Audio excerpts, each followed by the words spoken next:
বিশ্ববিদ্যালয়ে জঙ্গি চাষ, মগজ ধোলাই মেধাবীদের। দিল্লি বিস্ফোরণ কাণ্ডের পরেই নজরে হরিয়ানার আল ফালাহ বিশ্ববিদ্যালয়। একের পর এক সন্দেহভাজন জঙ্গিদের সঙ্গে যোগসূত্র পাওয়া যাচ্ছে। বুধবার বিশ্ববিদ্যালয় ক্যাম্পাস থেকে গ্রেফতার এক মৌলবীও। এরপরেও বিশ্ববিদ্যালয়ের দাবি, অভিযুক্তরা শুধুমাত্র কর্মসূত্রে বিশ্ববিদ্যালয়ের সঙ্গে যুক্ত, অন্য কোনোভাবে নয়।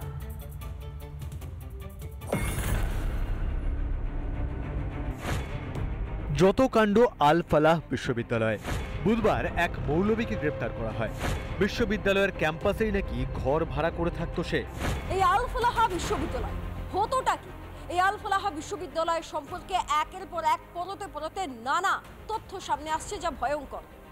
জম্মু কাশ্মীর পুলিশ একজন মৌলবী হাফিজ ইশতিয়াক নিজেদের হেফাজতে নিয়েছে। এই হাফিজকে, এই হাফিজ আল ফালাহ বিশ্ববিদ্যালয়তেই একটি ঘর নিয়ে থাকতো।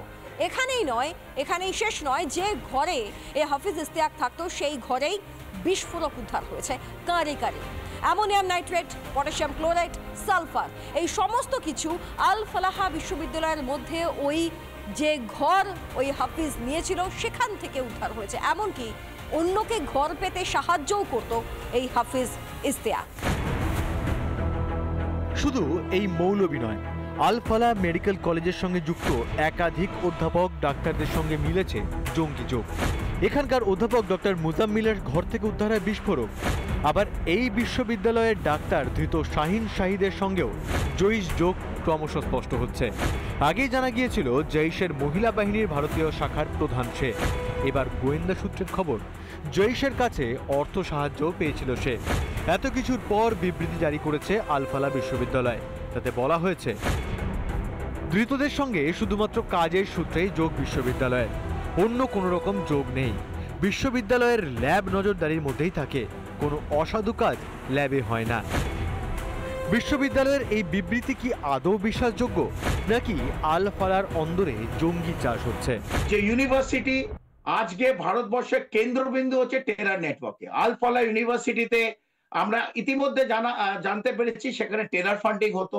তুরস্ক এবং বাংলাদেশ থেকেও টাকা ঢুকেছে কিন্তু আল ফালাহ এই হসপিটালে যে ডাক্তারদের মগজ ধোলাই হয়েছিল, এই ডক্টর মডিউল, এই ফরিদাবাদ টেরার মডিউল অথবা হোয়াইট কলার মডিউল, এই প্রত্যেকটা কিন্তু আল ফালাহ এই ইউনিভার্সিটিতে ঘিরে আছে। এই ইউনিভার্সিটি গুলো সত্যি কি পড়াচ্ছে, না এগুলো ভারতবর্ষের টেরার নেটওয়ার্ক তৈরি হচ্ছে?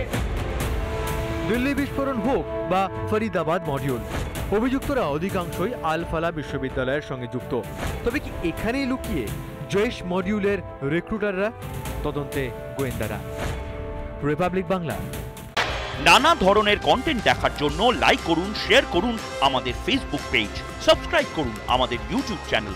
পাশাপাশি অন্যান্য ব্রেকিং নিউজের জন্য অবশ্যই চোখ রাখুন রিপাবলিক বাংলায়।